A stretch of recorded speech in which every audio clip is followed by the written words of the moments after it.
On a Saturday morning in September of 2003, a woman named Diane Leboeuf stood in the doorway of her mother's barn in Lac-Saint-Jean, Quebec, and watched 41 years of careful work get assigned sticker prices by two men who had driven up from Chicoutimi in a white van and who were charging the estate 3% of whatever they sold.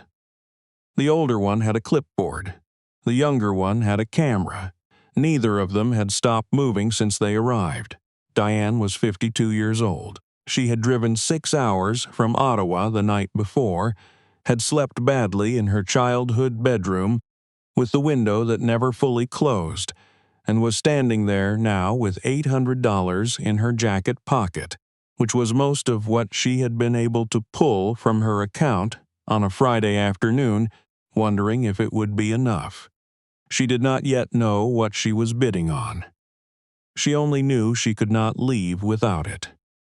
Let me tell you about Diane Leboeuf first, because you need to understand the woman before you can understand what her daughter found in that barn.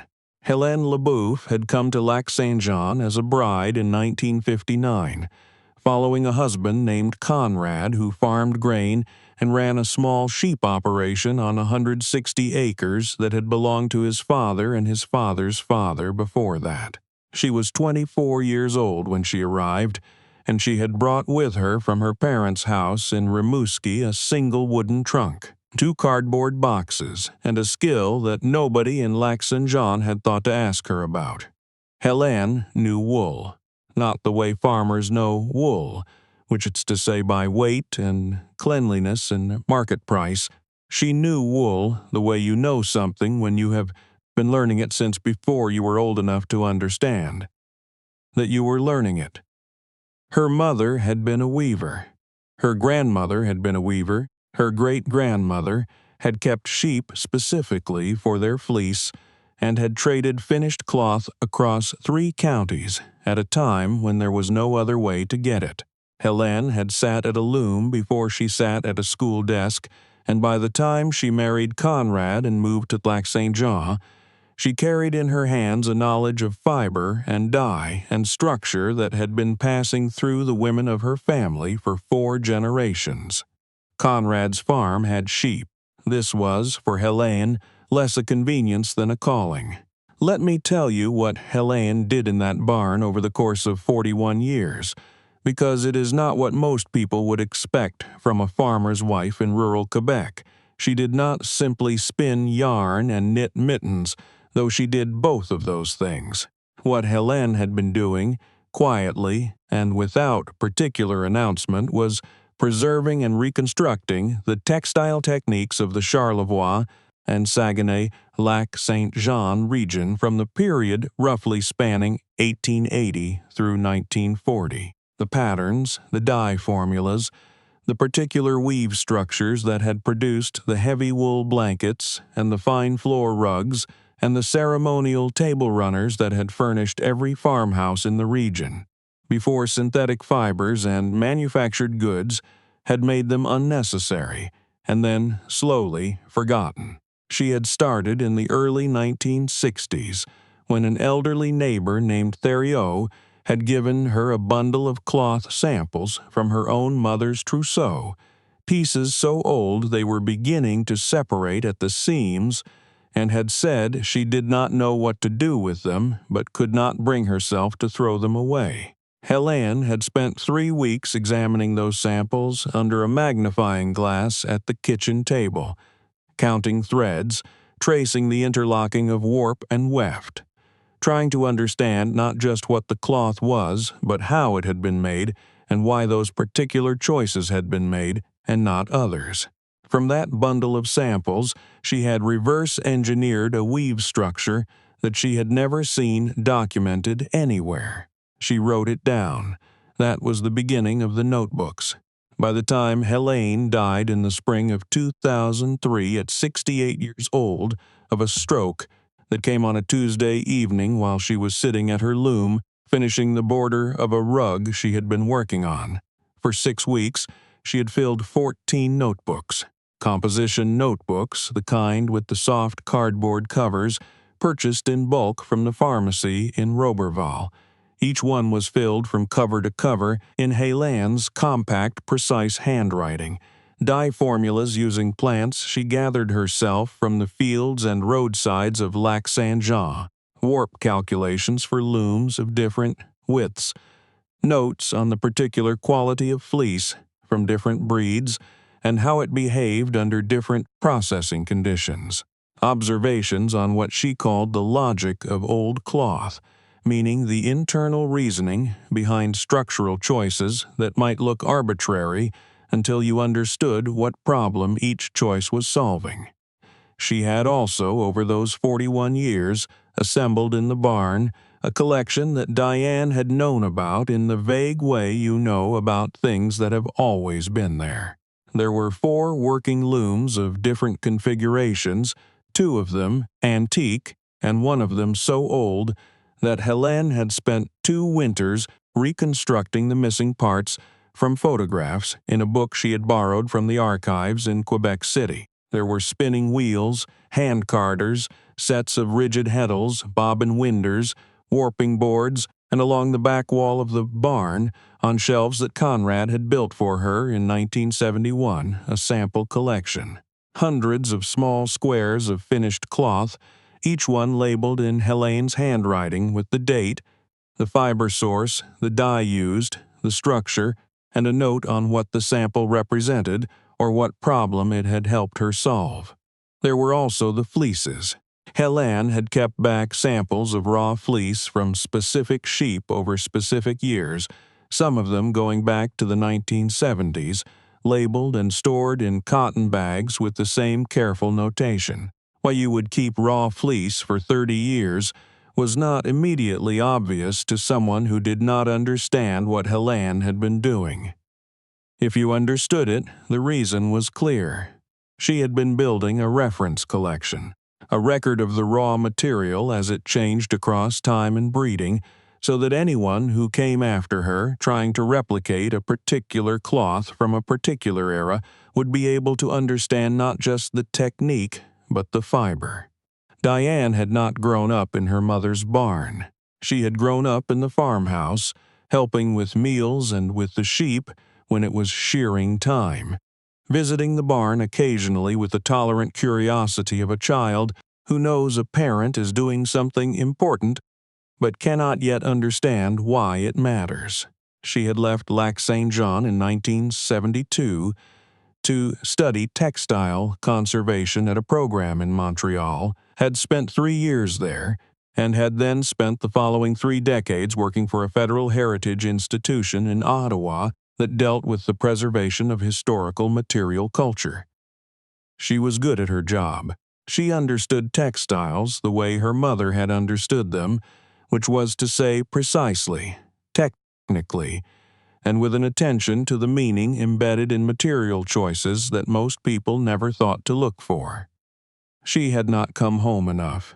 This was the thing she had been carrying on the drive up from Ottawa, the thing that had kept her awake in the bedroom with the loose window. Not a dramatic estrangement, nothing so clean as that. Just the ordinary distance of a life built somewhere else, visits at Christmas and in summer. Phone calls that were regular but not long, a relationship that was warm and that had never fully closed the gap that opened the day she drove away to Montreal at 19.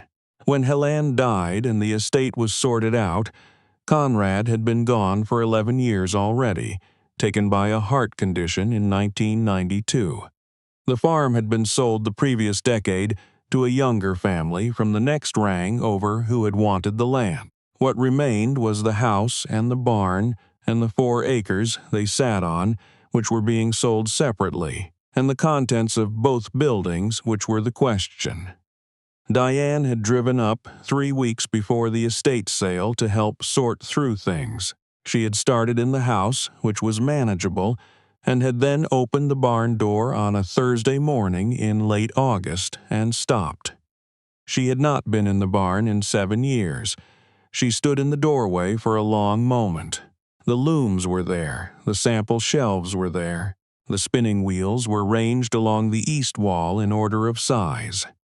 The light came in through two high windows and fell across everything in the particular way of morning light in a building that has been used for careful work for a long time, and the smell was wool and wood and the faint mineral edge of natural dye, and Diane stood there for what she would later estimate was 10 minutes, not moving, not saying anything, just looking. Then she walked to the shelves and picked up one of the cloth samples and turned it over and read her mother's handwriting on the label and set it down and picked up another one and another one. She was in the barn until dark. The estate sale company had come in on Friday. A woman and a man, professional and efficient, with a tablet instead of a clipboard.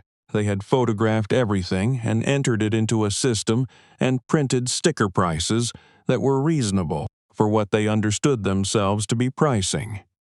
The looms, the two functional modern ones at $200 each, the antique reconstruction at $150, the spinning wheels $75 to $125 depending on condition, the sample collection and the shelves $400 for the lot. The notebooks $50 for all 14, grouped into a single lot with a rubber band around them. The fleece samples 0, marked as disposal because there was no obvious market category for bags of old labeled wool. Diane had stood at those shelves and looked at the sticker on the sample collection for a long time. She worked for a federal heritage institution. She had spent 30 years in the professional preservation of exactly this kind of material. She knew, with the precision of someone who had assessed and acquired historical textile collections for a living, what her mother had built in this barn. She knew what the sample collection alone would represent to a museum or a textile archive. She knew that the notebooks, which she had skimmed on Thursday evening, sitting on the barn floor with a flashlight because she had not wanted to stop, contained documented processes that she had never seen recorded anywhere in the literature of Quebec textile history. She also knew that the estate sale company could not know any of this because knowing it required a depth of specialized knowledge that took years to acquire, and they had been in the barn for 2 hours. The sale was on Saturday. Diane had driven back to the farmhouse and sat at the kitchen table and thought for a long time. She called a colleague in Ottawa, a woman named Francesca Mori, who ran the textile acquisition program at a national heritage organization and who had been Diane's professional touchstone for 15 years. Diane told her what was in the barn. There was a pause on the line. Dr. Mori said, "Diane, I need you to tell me more about the notebooks." Diane told her about the notebooks. Dr. Mori said, "How many dye formulas?" Diane said she had counted at least 60 distinct formulas in the first 3 notebooks alone. There was another pause. Then Dr. Mori said, "Diane, are the fleece samples dated and sourced?" Diane said they were. She said some of them went back to 1971. Dr. Mori said very quietly, "That is the kind of reference collection that does not exist anywhere in this country." "Do you understand what I'm telling you?" Diane said. She thought she did. Dr. Mori said, "Whatever you have to do tomorrow, do it." The estate sale drew about 40 people, which was a solid crowd for a Saturday morning in September in Lac-Saint-Jean. Most of them were there for the furniture and the kitchen equipment and the small useful objects that move at estate sales everywhere. A few were fiber artists from the region who had heard through local craft networks that there were looms and spinning wheels available. One of them, a younger woman in her 30s who introduced herself to no one and photographed everything with a professional camera, stood near the sample shelves for a long time before the sale opened. Diane noticed her. The barn contents came up mid-morning. The looms went first and the spinning wheels, and there was more interest in those than the estate sale company had anticipated, which meant prices moved. Then the woman from the estate sale called the sample collection and the notebooks as a single lot. She described them the way you describe things you cannot fully evaluate. textile samples, historical various, 14 notebooks, handwritten, subject unknown, some bags of wool fiber, provenance unclear. She started the bidding at $75. The woman with the professional camera bid immediately. Diane, an older man in the back who Diane did not recognize, bid. The woman bid again. Diane bid. The older man dropped out. The woman looked at Diane. Diane looked at the woman. The bidding went to $600. The woman bid $600. Diane bid $700. The woman studied Diane the way people study faces at auctions, trying to read the ceiling. Diane's face gave her nothing, because Diane had already decided there was no ceiling, and a face that has made the decision looks different from a face that is still calculating. The woman did not bid again. The gavel came down at $700. Diane Leboeuf bought her mother's 41 years of work for $700, which was less than she had been prepared to spend, and more than anyone else in that barn understood the lot to be worth. Let me tell you about what Diane did with what she found in that barn, because the auction is where this story starts, not where it ends. She loaded the notebooks and the sample collection and the fleece bags into her car that afternoon and drove back to the farmhouse and spent the rest of the day and most of the evening going through them systematically, the way she went through acquisitions at work with a notepad and the particular focused attention of someone assessing something they already know is significant and are now trying to understand completely. She called Dr. Maury at 9 in the evening. She said, "Francesca, there are 14 notebooks. There are 63 distinct dye formulas with plant sources, preparation methods, mordanting sequences, and seasonal notes on harvest timing. There are 41 documented weave structures, 11 of which I cannot find reference to in any published source. There is a sample for every formula and every structure dated and cross-referenced to the relevant notebook entry. And there is a fleece reference collection going back 32 years. Dr. Maury said, "Where are you right now?" Diane said. She was in her mother's kitchen. Dr. Maury said, "Stay there. I'm going to call you back." She called back 20 minutes later and said that she had spoken to 2 colleagues, one at a provincial textile archive and one at a university program in craft history, and that both of them had said the same thing Francesca herself had said, which was that what Diane had described, if it was what it sounded like, was among the most significant private documentation of Quebec regional textile practice in the 20th century. Diane sat with that for a moment. Then she asked what Francesca thought she should do with it. Francesca said, "That's the question, isn't it?" Let me tell you about the winter Diane spent in Ottawa after the sale, because that is when the decision happened. She brought the notebooks and the samples and the fleece collection back to Ottawa in the car. She spent October going through all 14 notebooks in full, reading in the evenings at her kitchen table, with tea the way her mother had presumably written them, unhurried, attentive, letting the material settle. She was a textile conservator by training. She understood what she was reading, and what she was reading was her mother's mind, documented over 40 years of solitary inquiry, the record of a woman who had decided that a thing worth understanding was worth writing down, even if she believed no one else would ever read it. That was the part that undid Diane, quietly, over the course of several weeks. Not the intellectual significance of the notebooks, though that was real, but the evidence throughout them that her mother had been working without an audience. Helene had written for herself. She had recorded her failures and her dead ends and her revised understandings with the same precision she applied to her successes, and she had done this across 4 decades without, as far as Diane could tell, expecting anyone to find it valuable.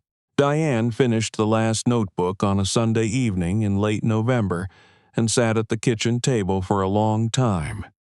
She thought about a barn in Lac-Saint-Jean and a woman who had spent 41 years figuring things out and writing them down, and she thought about what it would have meant for those notebooks to have been sold in a lot for $50 and dispersed into the hands of someone who had bought them by accident and kept them unread on a shelf, or, more likely, thrown them away when they moved. She made a phone call on Monday morning. Let me tell you what Diane Leboeuf decided in the winter of 2003 and 2004, because it surprised the people who knew her. She had been at the Federal Heritage Institution for 22 years.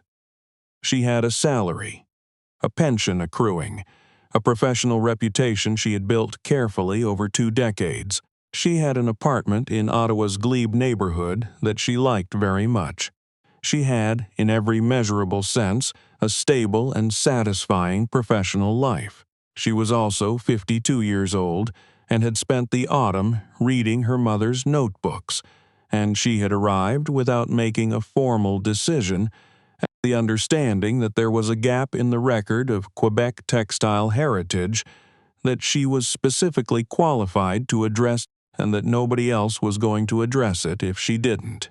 She applied for an unpaid leave of absence from the institution in January of 2004. She was granted 6 months. She drove back to Lac-Saint-Jean in February, which is not a month most people choose for that drive, and she rented the barn from the family that had bought the farmstead, who were farming the land but had no use for the building, and were willing to let it go for a modest monthly sum. She brought the notebooks. She brought the sample collection. She brought her own equipment and set up a working space along the south wall under the 2 high windows that let in the winter light. She began, methodically and without rushing, to do what her mother had done. She began to reconstruct, not copy, reconstruct. She started with the weave structures that were not documented in any published source and worked backward from the samples and the notebook descriptions to understand not just the structure, but the logic behind it. Why this choice and not another? What problem it solved? What properties of the finished cloth it produced, and why those properties had been valued in the context in which the cloth had originally been made. She wrote everything down. Her own notebooks, purchased from the same pharmacy in Roberval. She also, because she was a heritage professional and not a farmer's wife working alone in 1965, began to make contact with people. She called the Provincial Textile Archive and arranged a visit from their collections curator. She contacted the craft history program at the university and spoke to a researcher who had been looking for exactly the kind of documented regional practice that Helene's notebooks represented. She wrote a letter to a quarterly journal of material culture that published in both French and English and described what she had found. The responses were not slow in coming. The Provincial Archive sent their curator in April. The woman spent 2 full days in the barn, going through the sample collection and the notebooks with the methodical attention of someone who has been waiting for exactly this material. When she left, she said to Diane, without overstatement, that this was the most coherent private documentation of regional Quebec textile practice she had encountered in 15 years of working in the field. She asked what Diane planned to do with it. Diane said she was still deciding. The curator said, "Whatever you decide, please don't let it sit in boxes." Let me tell you about the spring and summer of 2004, because that was when the direction became clear. Diane did not return to the federal institution when her leave ended. She took another 6 months, then negotiated a part-time arrangement, then, in the autumn of 2004, resigned. She was 53 years old. She did not have a plan in the formal sense. She had a barn and 14 notebooks and a body of specialized knowledge that sat at exactly the intersection of her mother's lifetime of practice and her own 30-year professional career. And she understood that this intersection was not something that would occur again. She established in the spring of 2005 a small documentation and teaching center out of the barn. She called it, without elaboration, Center Leboeuf. There was a hand-lettered sign. There were 2 looms set up for use. There were open sessions on Saturday mornings for anyone who wanted to learn the structures Helene had documented, and private research sessions by appointment for scholars and archivists and serious practitioners. In the first 6 months, she had 43 visitors. In the second 6 months, she had more than 100. By the end of 2006, she had a small waiting list for the Saturday sessions and had been contacted by 3 universities, 2 provincial cultural organizations, and a heritage foundation based in Montreal that was interested in supporting a more formal documentation project.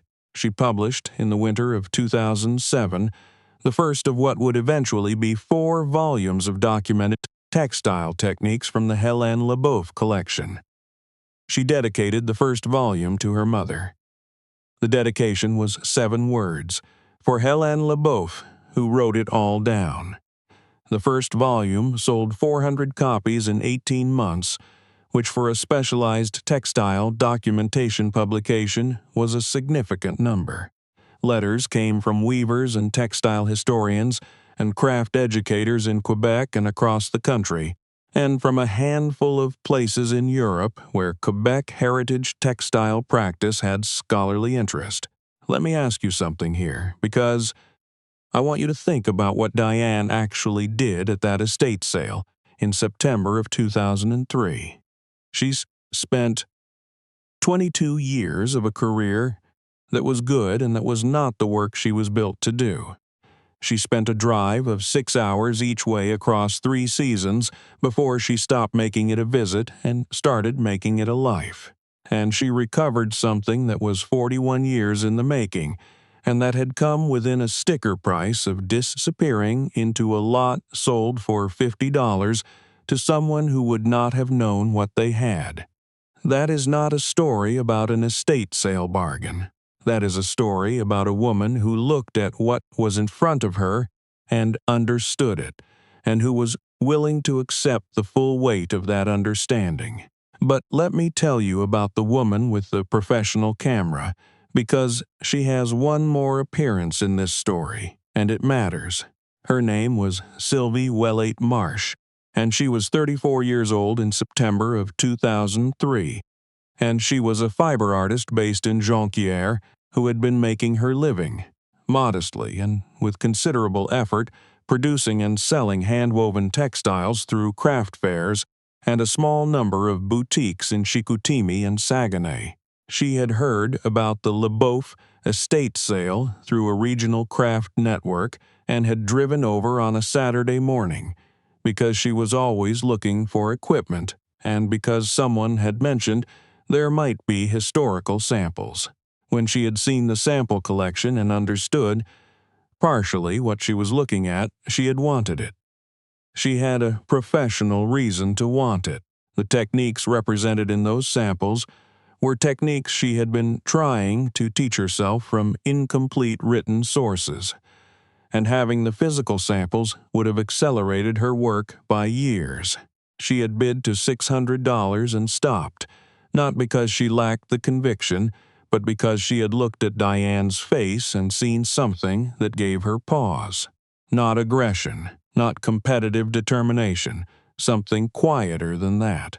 The look of someone for whom this was not about wanting the thing, but about not being able to leave it behind. Sylvie Ouellet Marsh had driven home to Jonquière thinking about that face for the entire 2-hour drive. She thought about it for weeks afterward. She thought about it the way you think about something you almost did and didn't, and about whether you would have known what to do with it if you had. Let me tell you about the Tuesday afternoon in the spring of 2006 when Sylvie Ouellet Marsh drove to Lac-Saint-Jean. She had been hearing about Center Leboeuf from people in the craft networks, the same networks through which she had first heard about the estate sale. What she heard was consistent. that there was a woman in an old barn outside Roberval who had her late mother's documented textile techniques and who was teaching them on Saturday mornings, and that the techniques were unlike anything that had been formally available before. Sylvie went on a Tuesday, not a Saturday, because she wanted to talk rather than take a class. She found the barn without difficulty. There was a hand-lettered sign and 2 looms visible through the open door, and the sound of someone moving around inside. Diane looked up when Sylvie came in. Sylvie said she had been at the estate sale in 2003. Diane said she remembered. There was a brief silence that held the shape of that auction morning in it, the way certain silences do. Sylvie said she had been trying for 2 years to reconstruct a particular floor rug structure from a photograph in a historical survey of Quebec domestic interiors. She said the photograph was dated 1923, and the rug in it had a structural characteristic she could not figure out from the image, a quality in the surface texture that suggested a specific interlacement she had never worked with. Diane said, "What's the texture like?" Sylvie described it as best she could. Diane went to the sample shelves. She came back with a small square of cloth. She said, "Is it like this?" Sylvie took the sample and held it and turned it over, and turned it back. She said very quite yes, exactly like this. Diane said, "My mother called it the Charlevoix binder. It's in Notebook 7. She worked it out from a fragment she found in a church sale in 1978. It doesn't appear in the literature anywhere. I've looked." She paused. "I'll make you a copy of the relevant pages." Sylvie came back the following Saturday and the Saturday after that. Within 3 months, she had become one of the regular participants in the Saturday sessions, and within a year she had incorporated 2 of the techniques from the Leboeuf collection into her professional practice in a way that changed the character of her work recognizably, producing cloth with a density and structural interest that her existing clients noticed and that brought her new ones. She did not pretend that she had discovered these techniques herself. When people asked, she said they came from a documentation project in Lac-Saint-Jean, and she pointed them toward Centre Leboeuf. This is how word moves through small professional communities. Slowly, accurately, through the mouth of someone who is honest about where a thing came from. Let me tell you about what grew from the barn in the decade that followed, because it is not the story you might expect from a woman who quit a federal job at 53 to run Saturday morning textile sessions in rural Quebec. By 2010, Centre Leboeuf had hosted more than 800 visitors. 3 universities had incorporated the published volumes into their craft history and textile conservation curricula. A heritage foundation had provided funding for a digitization project that put Helen's complete sample collection and the transcribed text of all 14 notebooks into an online archive accessible to researchers anywhere. Diane had also done something her mother had never done, which was teach. Helen had worked alone. Diane ran open sessions, invited researchers, corresponded with weavers and historians across the country, and produced not just the documentary volumes but a series of workshop guides that made the techniques accessible to practitioners who would never come to Lac-Saint-Jean. She priced them low. She said once to a journalist who was writing a piece on the center for a craft magazine that her mother had charged almost nothing for her knowledge, and she intended to continue that tradition. The journalist asked why. Diane said because the point was never the transaction. The point was the continuation. Let me tell you about the spring of 2012, when a young woman came to the center for the first time. Her name was Josée, and she was 24 years old, and she was Sylvie Ouellet-March's niece. She had just finished a degree in material culture studies at a university in Montreal and had written her final paper on the documentation practices of self-taught artisans in rural Quebec using the Leboeuf notebooks as her primary case study. She had come to Lac-Saint-Jean to see the barn in person. She sat at the end of one of the working looms on a Saturday morning and watched Diane demonstrate a threading sequence from Notebook 3. And afterward, during the break when people had coffee and talked, she said she had been thinking about what came next. Diane asked what she meant. José said she had been looking at the early synthetic fiber period. The 1960s and 1970s materials, the blended yarns, and the early acrylic wool combinations, the experimental weave structures that practitioners had developed to work with those new materials, which were now old enough that the practitioners who had used them were aging or gone, and nobody was documenting what they had known. She said there was a gap forming. She said someone should start working on it now. Diane looked at her for a moment. She thought about a barn in September of 2003 and 14 notebooks in her mother's handwriting, and the particular quality of light in a building where careful work has been done for a long time. She thought about what it had cost to almost lose those notebooks and what it had taken to go back for them. She said, "You're right. Start with the synthetic blends. There's a weaver in Alma who's been working with those materials since 1967 and who I've been meaning to visit for 2 years. Come with me and bring your own notebook." José said, "That's it?" "Just like that," Diane said. "That's it." José Ouellet spent the next 3 years working alongside Diane, and the 3 years after that increasingly on her own, developing what would eventually become a documentation project covering Quebec textile practice from 1955 through 1990. She dedicated her first published volume to Diane Leboeuf, whom she had never met. She dedicated the second to Diane. The center is still in the barn. José runs the Saturday sessions now. Diane stepped back in 2015 at 64, and she has spent the years since doing what her mother did, working at a loom in the barn, writing things down, teaching anyone who asks and not charging much for it. Helene's 14 notebooks are on a shelf above the work table, next to Diane's 12, and next to the bound volumes of the documentation project. Also on that shelf, in a clear archival sleeve, is a single page that José found in 2017 tucked into a box of historical samples that had been sitting unopened since 2003. It was a letter, written in Helene's handwriting, dated February of 2003, 8 weeks before she died, addressed to no one in particular. It began, "I do not know if anyone will find these notebooks useful. I have written them for myself, but I have wondered sometimes whether that is enough justification for the time they took." It ended, "I think perhaps the act of writing things down is its own justification. Whether they are found is another question, and not entirely mine to answer." José found it on a Thursday afternoon in November, sitting on the same stool where Diane had sat in 2003, the same stool where Diane's mother had sat for 40 years. She read it twice. Then she set it carefully in the archival sleeve and put it on the shelf where it belonged. Some things are written without knowing they will be found.